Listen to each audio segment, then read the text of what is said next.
Welcome back to the channel. So those who are new, I like to look at stocks that are going to make me money, and how I see that is in the electric vehicle revolution, where obviously we're switching from petrol cars to electric vehicles, which are now almost as cheap as petrol cars, but not quite.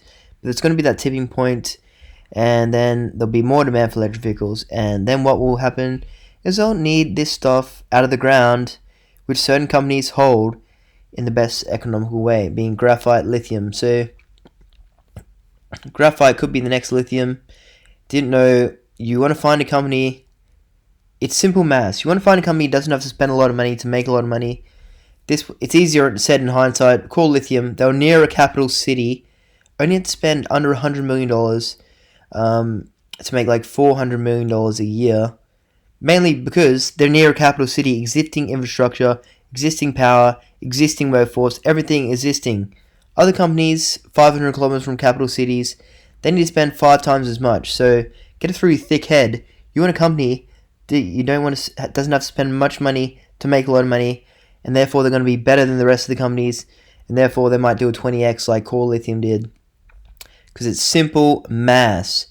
So next could be Natural Graphite. So this company I like, shareholder in. Natural Graphite is a big part of the lithium-ion battery. Funny enough, this company's Natural Graphite isn't going into the lithium-ion battery.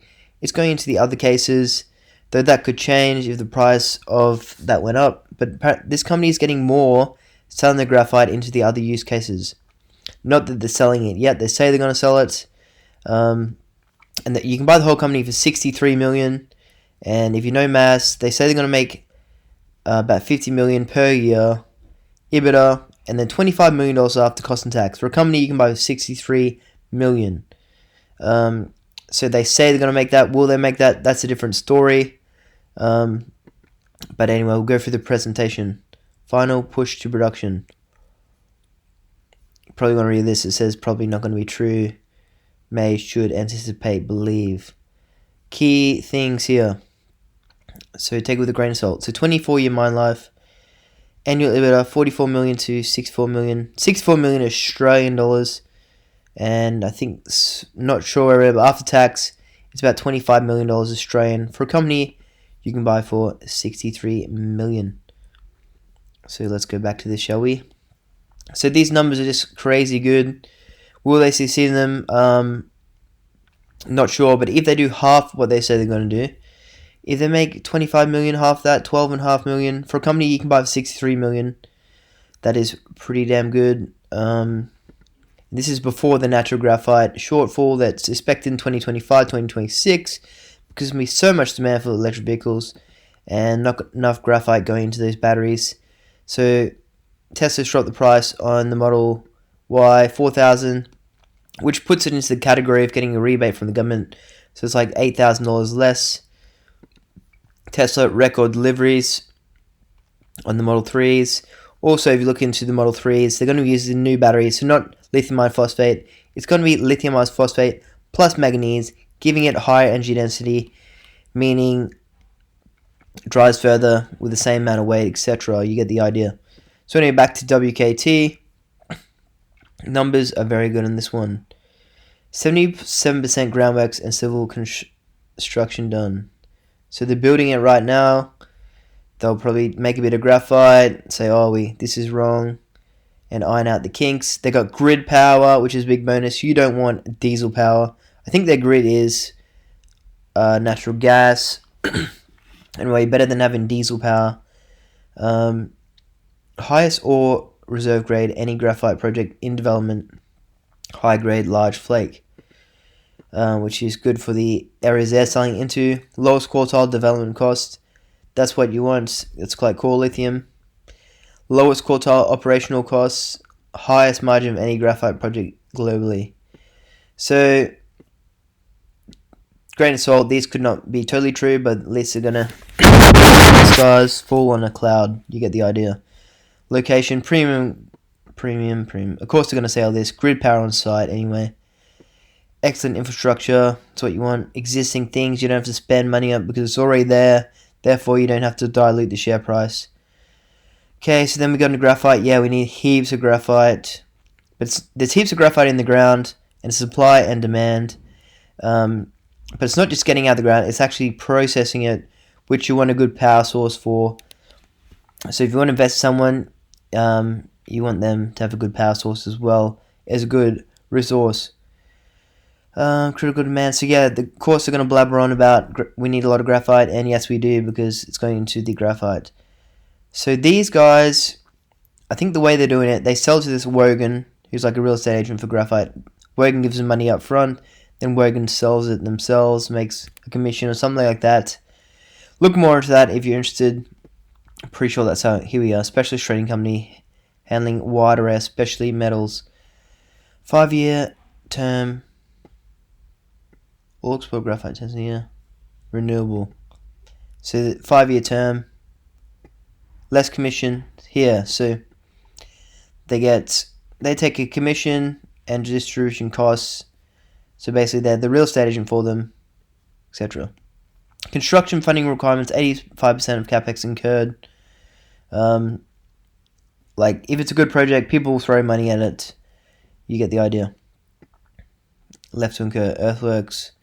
And I think there's a company that in China that is making the stuff for them, and they said, don't pay us, we'll just take part of the company or part of the sales, whatever. So they must believe in it as well. Got a stockpile, grid power, once the transformer is on site. Grid power is huge. If you know SYR, the reason why they cost more to sell their graphite than they make off it, I think it's because diesel power is a big one. Also, like, they're getting attacked by guerrilla fighters or something, which set them back. So, WKT, big tick having grid power on site. This is too confusing to me. Not really, but I can't explain it. Ramp up, recovery ramp up. Glencore debt funding, debt to see through to production. So the funding's there, I believe. August, May. March, August, May. So chipping away at it. Here we are, revenue. 1 billion. Operating cost 347. EBITDA. So EBITDA 44 million per year. That's USD. Free cash $26 million. So pretty good. Maybe you can buy this company for 60 million. So if they make half what they say they're going to do, they're going to do pretty well.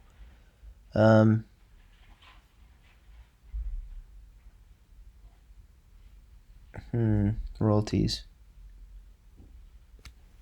Okay,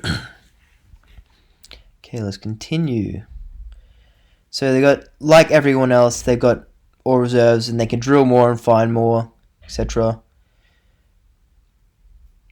Infrastructure.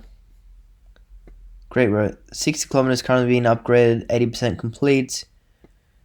200 kilometers from port. That's pretty far, but pretty good. If you look at other players, it's pretty good. Grid power. Can't get enough. Grid power is good. Develop Borefield. Okay, growth opportunity. So obviously, if they're making $25 million a year after cost and tax, guess what they're going to do? They're going to double their production and make that again pretty soon after doing it. Okay, so no capex for an extra 10,000 tons. Low capex for 20,000 extra. Upside and exploration. Stockpile. So I'll leave it at that. So pretty decent company. Although that's what they say they're going to do. What they do could be a different story. So don't blame me if you lose all your money on this one. If you're investing, it's your own choice. And I'll probably learn that as well. So I might just dive into ITM ASX. So that one's in Africa. ITM. These guys have got a huge resource. They're in the drilling stage, so not near building it. Whereas WKT are almost at the end of building it. These guys, big resource, and they're basically the same as Renascore, except Renascore have done drilling. Got a grant from the government. Why can't this come up?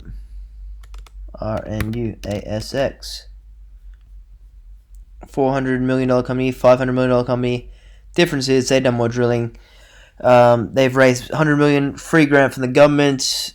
They got more cash in the bank. I think we're gonna score like $100 million in cash.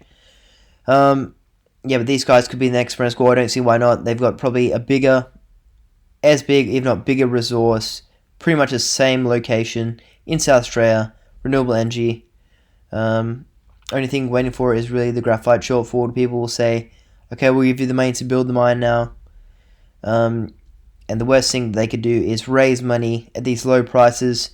So they might well just stick it in the freezer till 2025, whatever. Spend as least as possible. And yeah. Then we got this little one here. 4 million. It's in Canada. Huge grade, high flake. Sort of in the middle of nowhere though. 5 million. A lot of X's just to get to 20 million. So this could X to 25 million. Probably just as easy as this could X to 100 million. That's just pretty stupid what I'm saying. But yes. We'll see what happens. That's it for this video. So like and subscribe for more videos. I was thinking doing more updates on the electric vehicles, increments, see how that goes, but just know that slowly but surely going to electric vehicles. All these companies are competing against each other, getting it cheaper, and basically the raw materials are the things that they need, that being natural graphite. Okay, and that's it. See you in the next one.